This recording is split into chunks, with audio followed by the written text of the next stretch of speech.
Hi YouTube! So there's been a call lately for me to put up another video regarding child-free topics, which is awesome.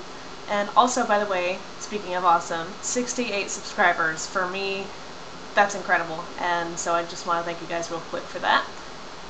Anyway, this is kind of going to be a hodgepodge, not really organized sort of video, because I am just kind of throwing this together at the last minute. But there's a couple topics I wanted to touch on, including sterilization and pets, and maybe a few other things.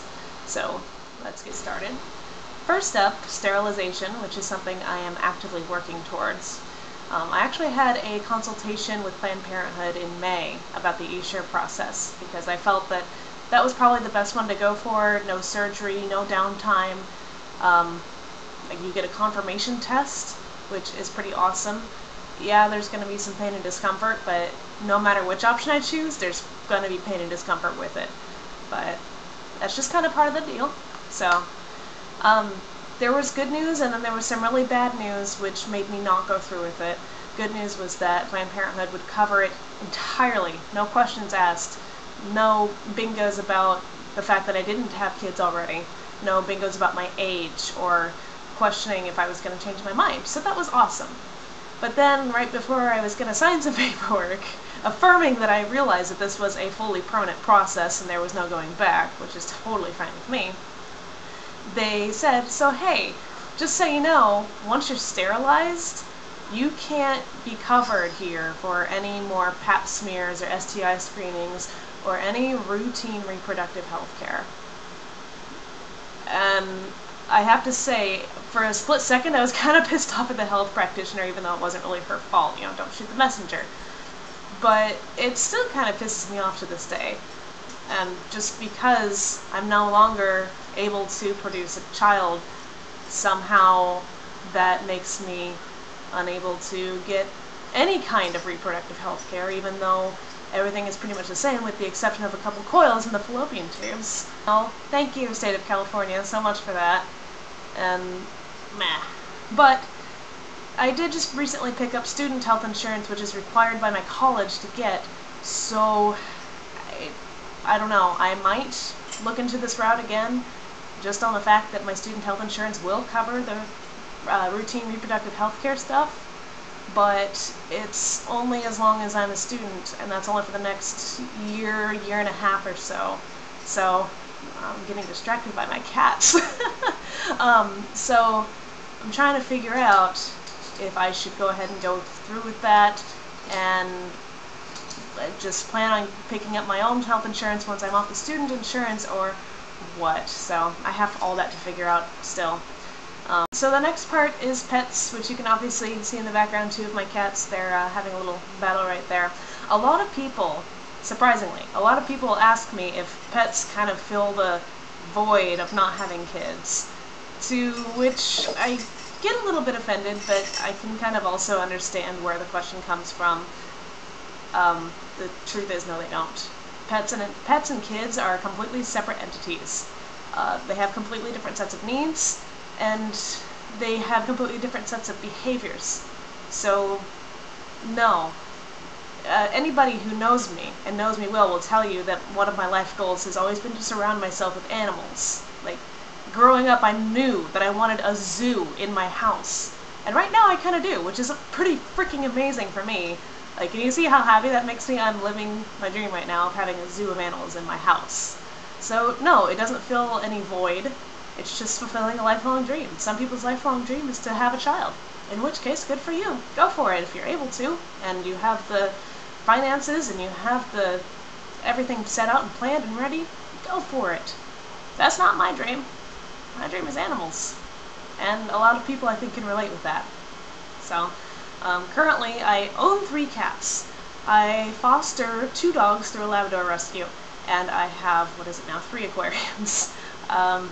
Yeah, it's a lot, but I love it, and I honestly wouldn't have my life any other way. So another thing is kind of a rant-ish sort of deal, but this happened just the other night, and it really pissed me off.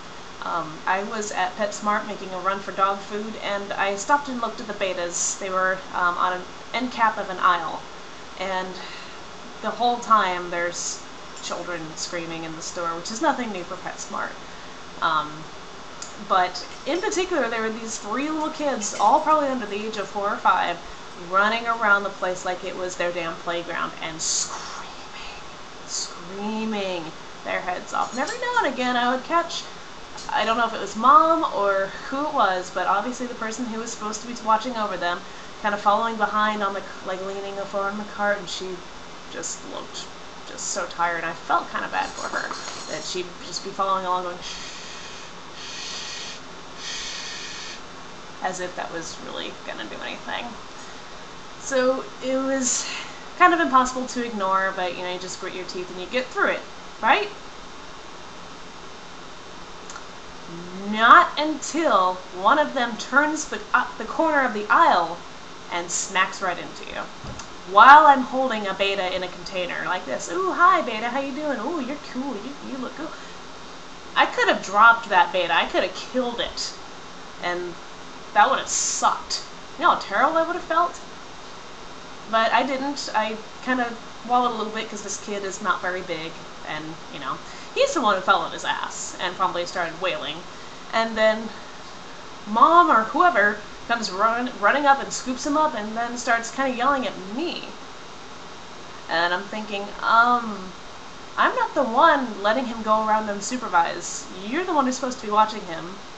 And this is not how children should behave in public. It's just not.